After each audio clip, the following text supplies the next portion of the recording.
Camera बंद है अभी। 3 3 6 1 7 8 9 10 11 12 13 कैमरा बंद है अभी। दोस्तों, आखिरकार इंतज़ार की घड़ियां ख़त्म हुई। आज 5 राज्यों के चुनावी नतीजे आने वाले हैं। इस बीच 5 राज्यों में रुझान किस तरीके से आ रहे हैं वो मैं आपको बताने जा रहा हूँ। ख़ास तौर से बंगाल में बहुत बड़ा खेला हो गया है। वहीं तमिलनाडु में विजय थलपति की पार्टी शानदार प्रदर्शन कर रही है।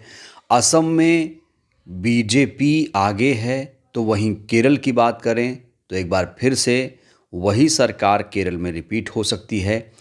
अगर मैं पुडुचेरी की बात करूं तो पुडुचेरी में बीजेपी और कांग्रेस में वहां कांटे की टक्कर है। दोस्तों, जो रुझान सामने आ रहे हैं उससे देखकर ऐसा लग रहा है कि जो भी एग्जिट पोल आए थे सारे एग्जिट पोल फेल साबित हो गए। कोई भी एग्जिट पोल सटीक आंकड़ा नहीं दे पाया। अब अगर मैं बंगाल की बात करूं तो बंगाल में मशीनरी का भारी दुरुपयोग हुआ है।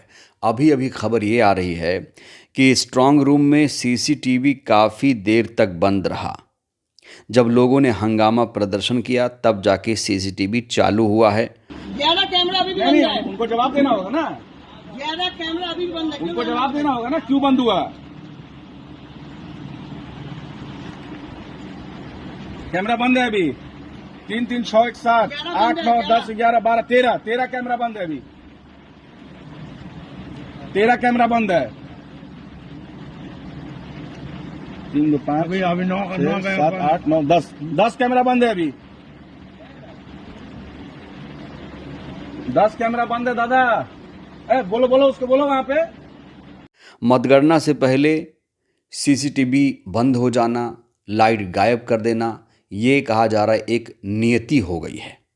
तो बंगाल में 293 सीटों के लिए रुझान आने शुरू हो चुके हैं। एक विधानसभा सीट जो कि 24 उत्तर परगना की सीट है, फाल्ता, वहाँ पर चुनाव रद्द कर दिया गया था। भारी धांधली देखी गई थी और अब 293 सीटों के लिए रुझान आने शुरू हो गए हैं। रुझानों में भी झोल दिखाई दे रहा है। रुझानों में भी टीवी मीडिया बहुत ज़्यादा बेईमानी कर रहा है। और जिस वेबसाइट से ये लोग आंकड़े ले रहे हैं उसमें भी कहा जा रहा है कि हेरा फेरी की जा रही है। तो अभी आंकड़ा क्या आया है बंगाल में, अभी का आंकड़ा क्या है दोस्तों, वो मैं आपको बताना चाहता हूँ। बंगाल में अभी 155 सीटों पर आगे चल रही है। टीएमसी 155 सीटों पर बंगाल में अभी रुझानों में आगे चल रही है। वहीं अगर मैं बीजेपी की बात करूं तो बीजेपी 95 सीटों पर आगे जाती हुई नजर आ रही है। कांग्रेस ने भी खाता खोलना शुरू किया है। कांग्रेस 4 सीटों पर बंगाल में आगे जाती हुई नजर आ रही है। तो टीएमसी कहा जा रहा है, जो टीएमसी की लहर है वो बरकरार है। दावा तो किया गया था कि इस बार बीजेपी वहाँ सरकार बनाएगी, लेकिन ममता बनर्जी जिस तरीके से चुनाव लड़ी वो काबिले गौर है। आपने बिहार के नतीजे देखे होंगे, हरियाणा, दिल्ली, महाराष्ट्र, वहाँ पर विपक्षी पार्टियां बिल्कुल क्लीन स्वीप हो गई थी। लेकिन यहाँ जो ममता बनर्जी प्रदर्शन कर रही हैं वो काबिले गौर है। ममता बनर्जी 150 प्लस सीटों पर अगर आगे जा रही हैं, इसका सीधा सा मतलब है कि फिर से वही मैंडेट उनको मिल सकता है। अगर रुझानों की मैं बात करूं दोस्तों, रुझान जो होते हैं वो बदल सकते हैं। रुझान हर घंटे कुछ ना कुछ बदलते रहते हैं। लेकिन अभी अगर मैं ताज़ा रुझानों की बात करूं, ख़ास तौर से अभी की बात करूं जिस समय आप ये वीडियो देख रहे हैं, दोपहर तक की बात करूं तो यहाँ पश्चिम बंगाल में ममता बनर्जी आगे जाती हुई नजर आ रही हैं। पश्चिम बंगाल में मोदी शाह ने पूरी ताकत झोंक दी थी। क्या नहीं किया गया, एनआईए को भी यहाँ उतार दिया गया था चुनाव में। और इस समय कहा जा रहा है 4.5 लाख फोर्सेस डिप्लॉय किए गए हैं पश्चिम बंगाल में। ऐसा लोकसभा के चुनाव में नहीं होता है जो इस बार पश्चिम बंगाल में हुआ। बीजेपी पश्चिम बंगाल में किसी भी कीमत पर सरकार बनाना चाहती थी। बीजेपी के नेता जब वहाँ प्रचार करने गए तो कहने लगे अगर बंगाल में बीजेपी की सरकार नहीं बनी तो सनातन खतरे में आ जाएगा। इस हद तक चुनाव को बंगाल में प्रभावित करने की कोशिश की गई। तो अब रुझान आने स्पष्ट हो गए हैं। रुझानों में फ़िलहाल अगर मैं बात करूं तो इस समय लगातार रुझान बदल रहे हैं। अब जो बीजेपी है वो 100 सीटों से आगे चल रही है, वहीं जो ममता बनर्जी हैं 150 सीटों पर अभी भी आगे जाती हुई नज़र आ रही हैं। तो ये जो रुझान है पल पल आ रहे हैं, बदल रहे हैं। रुझानों में फ़िलहाल टीएमसी आगे जा रही है पश्चिम बंगाल में। अगर मैं तमिलनाडु की बात करूं तो विजय थलपति जो कि एक एक्टर हैं, उनका करिश्मा तमिलनाडु में दिखाई दे रहा है। हालांकि जो डीएमके है वो फ़िलहाल आगे चल रही है। एआईडीएमके यहाँ कहा जा रहा है कि तीसरे नंबर पर है।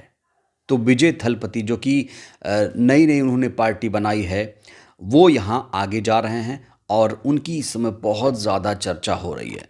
डीएमके की तमिलनाडु में सरकार थी, हमेशा यहाँ तमिलनाडु में ट्रेंड रहा है। एआईडीएमके कभी डीएमके, यही चलता रहा है। क्षेत्रीय पार्टियां हैं, कोई भी राष्ट्रीय पार्टी यहाँ पर सरकार नहीं बना पाई है। और अगर मैं असम की बात करूं तो असम में फ़िलहाल बीजेपी आगे जा रही है। असम में कुल 126 विधानसभा सीटें हैं। यहाँ पर बीजेपी 95 सीटों से 95 सीटों से आगे जा रही है। वहीं कांग्रेस भी 30 सीटों पर आगे चल रही है। तो यहाँ पर कांग्रेस बीजेपी से बहुत ज़्यादा पीछे है और ऐसे ही ट्रेंड बरकरार रहा तो असम में बीजेपी की सरकार बन सकती है। अगर मैं पुडुचेरी की बात करूं तो पुडुचेरी में बीजेपी कांग्रेस में इस समय टक्कर दिखाई दे रही है। अगर मैं केरल की बात करूं तो केरल में यूडीएफ आगे जा रही है, एलडीएफ यहां पर पीछे है। केरल में कुल 140 विधानसभा सीटें हैं, बहुमत के लिए 71 सीटें चाहिए, लेकिन यूडीएफ अभी केरल में कहा जा रहा है कि 60 सीटों से आगे चल रही है। वहीं जो एलडीएफ है वो भी 30 सीटों पर 30 से 35 सीटों पर आगे जाती हुई रुझानों में नज़र आ रही है। दोस्तों आपको बता दें बंगाल चुनाव बीजेपी के लिए बहुत अहम है। बीजेपी ने कसम खाई है कि हम किसी भी कीमत पर बंगाल जीतेंगे। आपको ये भी बता दें कि बंगाल चुनाव को बहुत ज़्यादा हद तक प्रभावित भी किया गया और बंगाल ही ऐसा राज्य है जहां पर तीसरी बार वोटिंग हुई। उत्तर परगना के 2 विधानसभा सीट मगराहाट और डायमंड हार्बर, यहाँ 15 बूथों पर दोबारा वोटिंग कराया गया। वहीं एक और सीट है फाल्ता, वहाँ पर भी 285 बूथों पर दोबारा वोटिंग 21 मई को की जाएगी और 24 मई को वहाँ पर नतीजे आएंगे। ऐसे लगता है जैसे फलता में उपचुनाव होने वाला है। बड़ा सवाल ये है कि फलता में अगर मशीनरी का दुरुपयोग किया, धांधली हुई तो उसके लिए जिम्मेदार कौन है? ज्ञानेश कुमार को इसके लिए जिम्मेदार क्यों ना ठहराया जाए, ये अपने आप में बहुत बड़ा सवाल है। इस बीच रुझानों में लगातार परिवर्तन दिखाई दे रहा है। अभी भी जो टीएमसी है 155 सीटों से आगे जाती हुई नज़र आ रही है।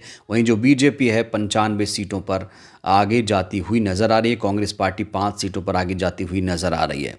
तो अभी इन्हीं तीनों पार्टियों का ट्रेंड फिलहाल दिखाई दे रहा है, लेकिन आपको बता दें नतीजे अभी नहीं आएंगे। ये सिर्फ रुझान है, नतीजे आपको देर शाम तक दिखाई देंगे। रुझान पल पल बदल रहे हैं।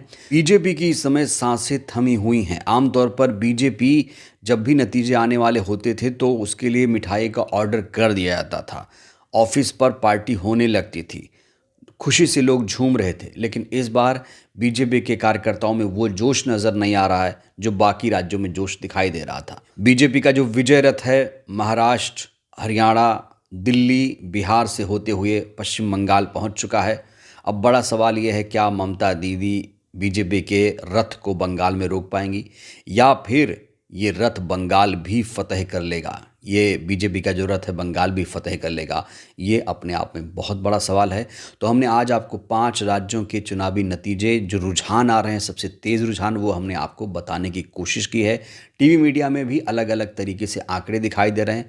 इस समय खास बात यह है कि जो भी चैनल्स हैं, कोई चैनल सिमिलर आंकड़े नहीं दिखा रहा है, सब ने झोल कर रखा है। लेकिन जो हमने आपको आंकड़ा दिखाया वो बहुत सटीक आंकड़ा दिखाने की कोशिश की है। फिलहाल बंगाल में ममता दीदी आगे चल रही हैं, बीजेपी भी काफ़ी हद तक आगे जाती हुई नज़र आ रही है, क्योंकि पिछले चुनाव की बात करें तो बीजेपी 77 सीटें जीती थी और टीएमसी की वहाँ पर 200 प्लस सीटें आ गई थी। तो इस बार देखना होगा बंगाल में किसकी सरकार बनेगी। फिलहाल रुझानों में ममता बनर्जी आगे जा रही हैं। बहरहाल इतना ही। आप लोग बताइए बंगाल में इस बार क्या होने वाला है।